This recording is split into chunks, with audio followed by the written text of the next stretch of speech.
Sakop sa ginibog drug bypass operation. Triple o apat na doble ang bihikulo na gruso sa siyudad kang Naga. Mas complain ng police station kang Naga City Police Office. Newsbreak.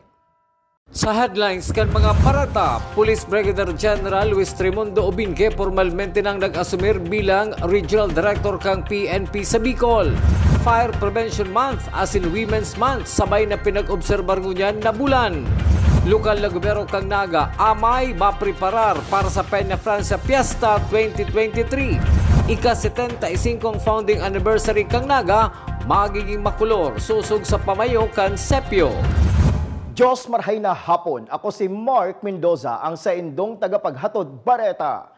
Naga City Central Fire Department pinanginutan ang programa sa pag-obserbar kan Fire Prevention Month ngunya na taon. Aramon taman ang kompletong detalye sa report ni Melvin Machado.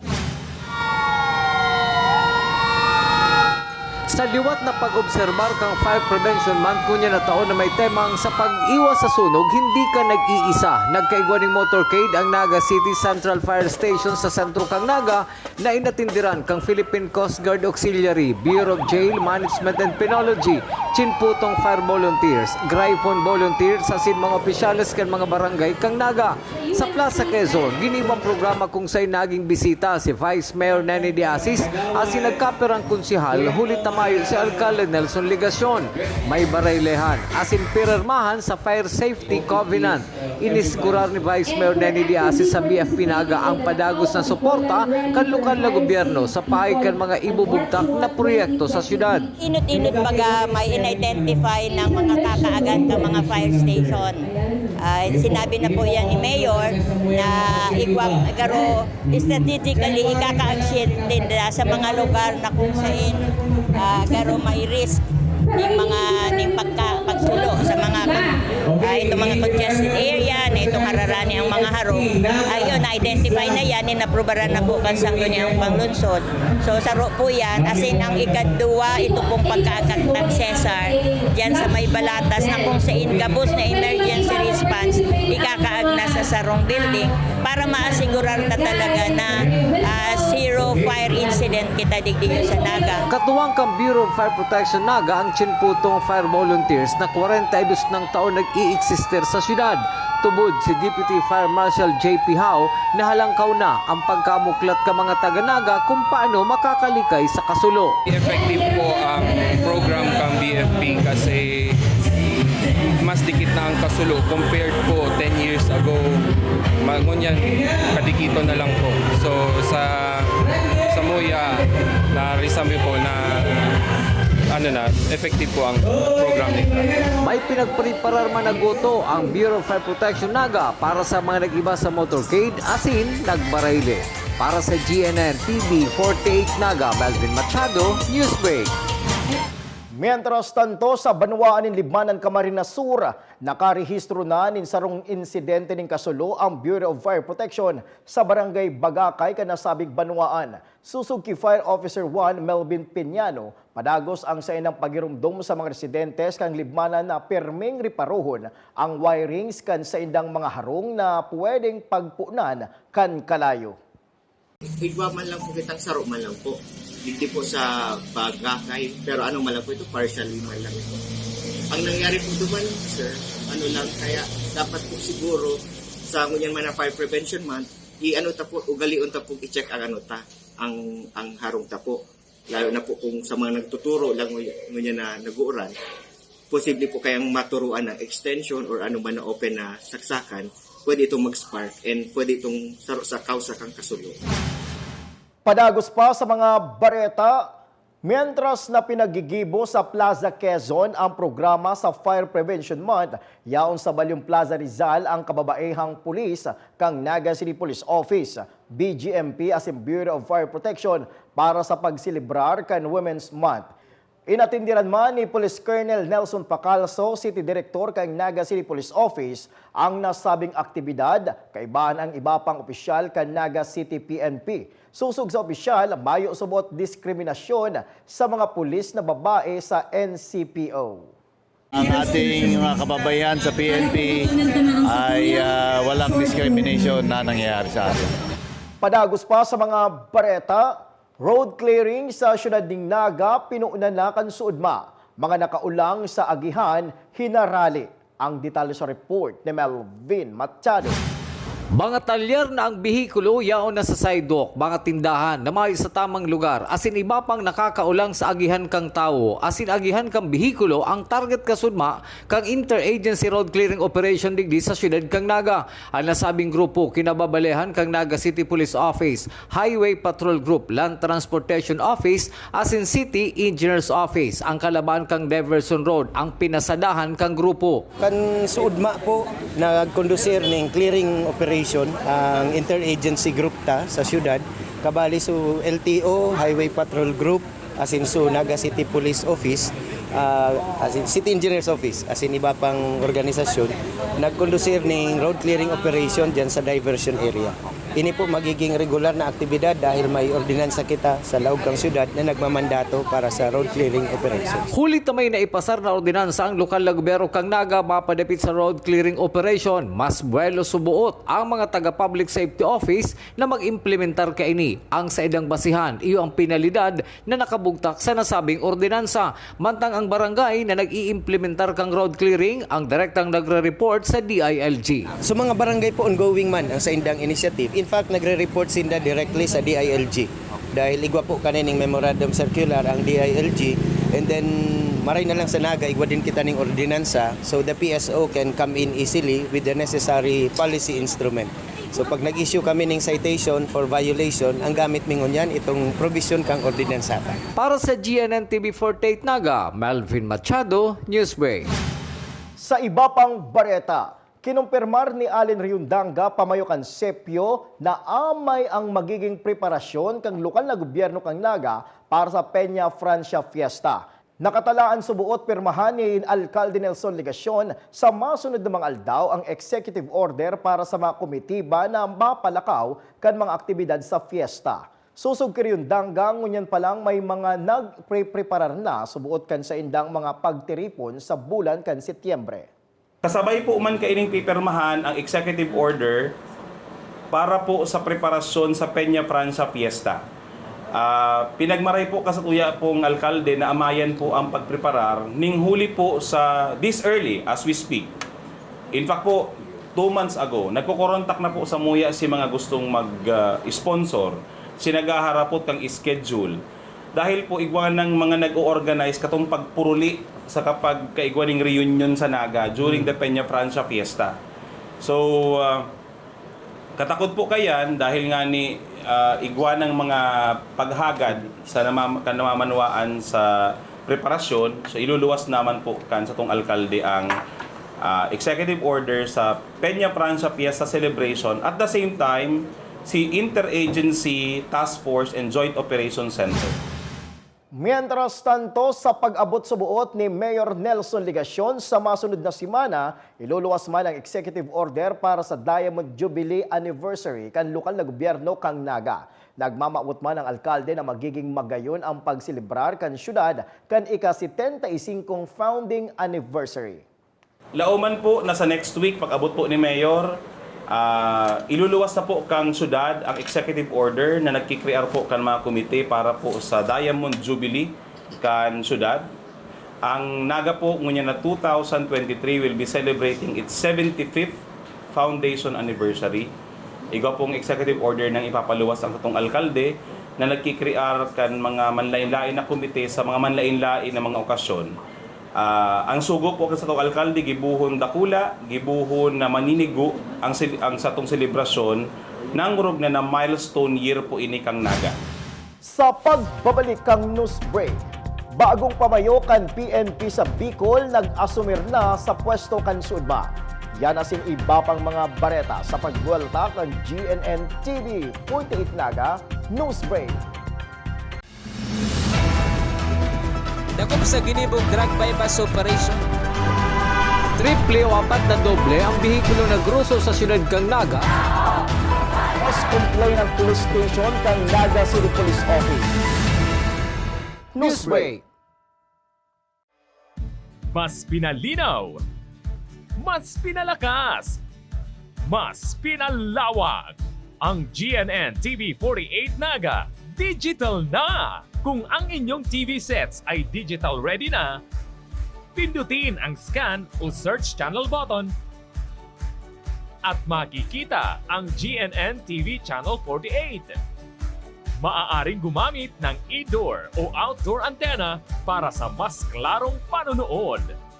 Ganito rin ang gagawin kung kayo ay gumagamit ng digital box. Sa mga susunod na araw, asahan ang mga programang malapit sa puso ng mga Bicolano. Flight attendants, prepare for takeoff, please.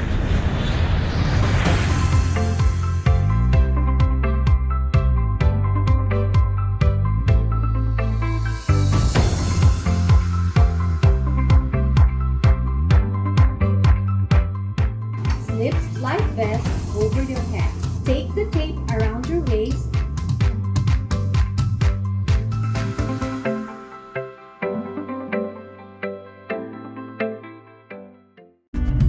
Sa oras ng sakuna, isa sa mga kailangan natin sa ating tahanan ay isang gubag. Ang isang gubag ay naglalaman ng tubig, mga dilata at biscuits upang hindi tayo magutom,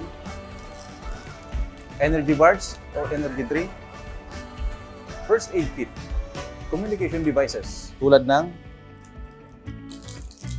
flashlights at batteries, whistles o pito, portable radio at extra cellphone. Mas mabuti kung meron tayong prepaid load guard. Tools tulad ng Swiss knife at gunting. Maaari din tayo magdagdag ng lubid.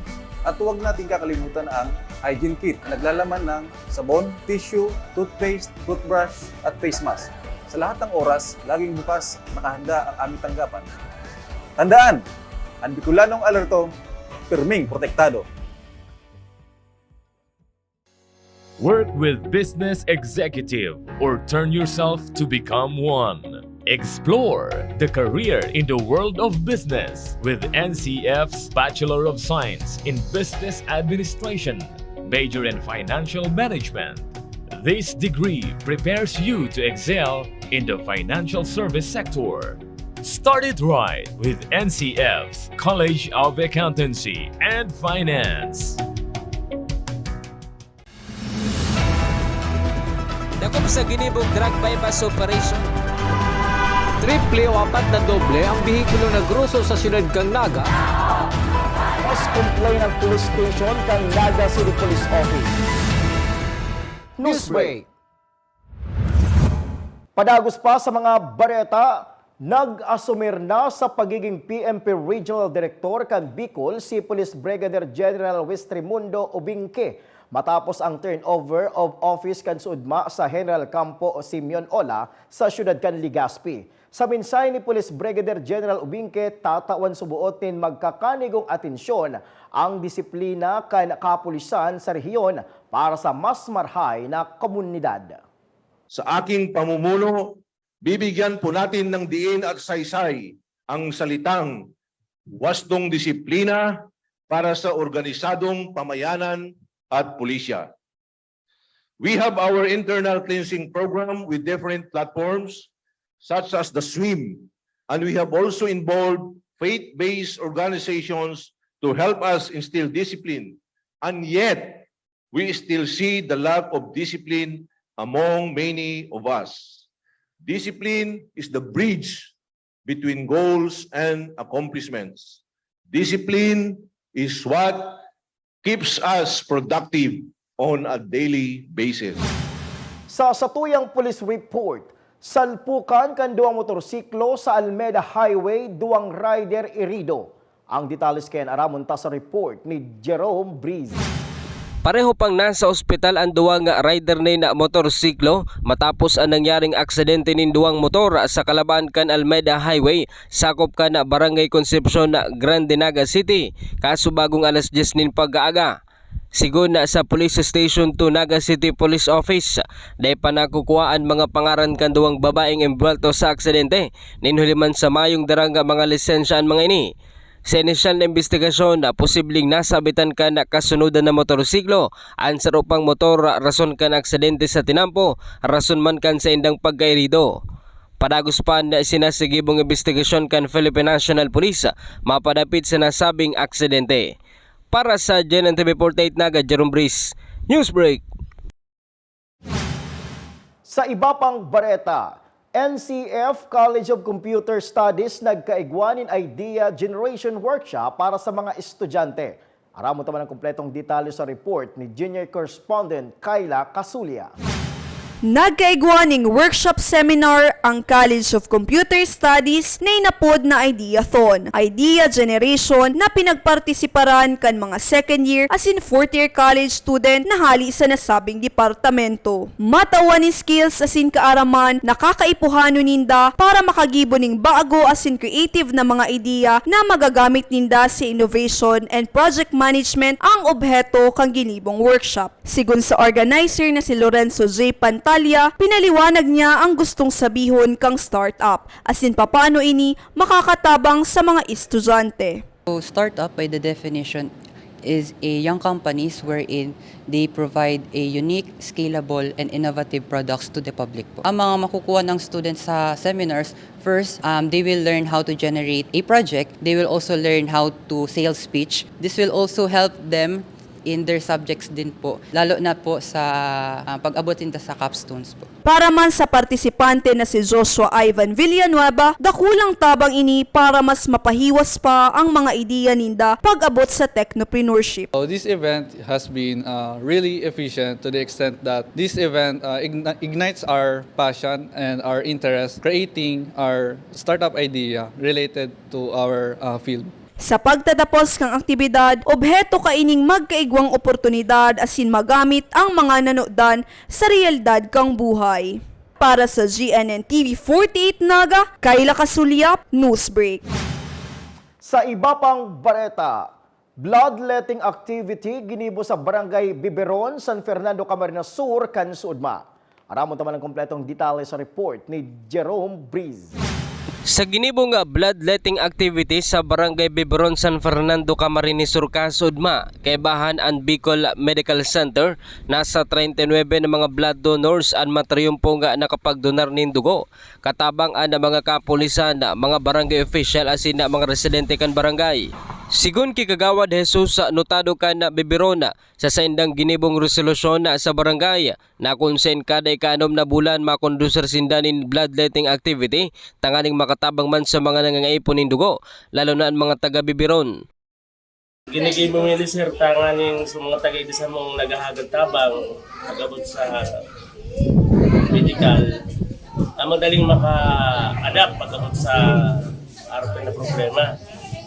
Kaya sigabos na mga naghahagad tabang man sa barangay, lalo itong mga ASAP, emergency sa hospital, madali kami maka-request sa BNC.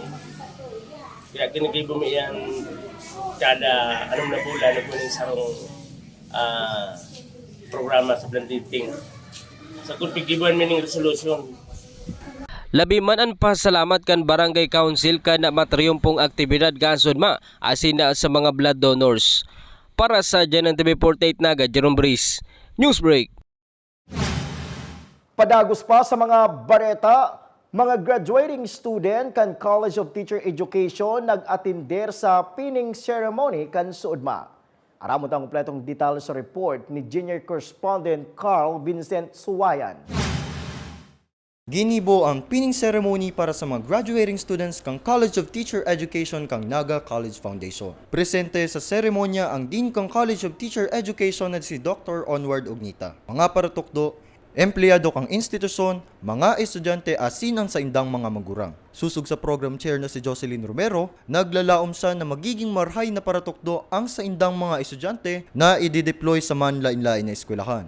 As part of the practice teaching interns journey from their first year to their fourth year, I'm very happy to see them on their way towards professional teachers. So as an advice, let us all join hands with cooperating teachers to go hand in hand to practice everything, help the students learn, put in practice all the principles that we have learned. para sa mga estudyanteng sinda Luis Miguel Durante at sin John Paul Moral, panibagong eksperyensya ang sa indang pinaglalauman. Dakulang tabang man ang halawig na panahon nindang pag-aadal. Are you ready? Ay, yes. Although medyo may date pa akong dayaram, medyo may date pa ako nanunodan, I believe kaya ko. Kasi, di man ako pinabayaan kang Tigers community, kang NCF community, kang institution na ini. And puun pa lang kadong first year ako, tigtaunan ninda ang opportunity ng araw kanina maging better version kan sa diri ko. For me as a future educator, we are ready to face the challenges, the obstacles in our society or in our classroom. Ang pining ceremony para sa mga graduating students kang College of Teachers Education, ginigibo taon-taon bago sinda i-deploy sa mga eskwelahan. Carl Vincent Sisuayan para sa GNN TV48 Naga. Asin yan ang kataripunan kan mga bareta ngunya na aldaw. Day malingaw na bisitahon ang Samuyang official Facebook fanpage asin ilike ang GNN TV 48 Naga para pirmi kitang updated sa mga bareta asin istoryang bida ang Bicolano. Liwat ako po si Mark Mendoza. Digdisa na yan sa GNN TV 48 Naga News Break. Dakop sa ginibong drug bypass operation. Triple o 4 na doble ang bihikulo na gruso sa siyudad kang Naga. Mas complain ang police station kang Naga City Police Office. News Break.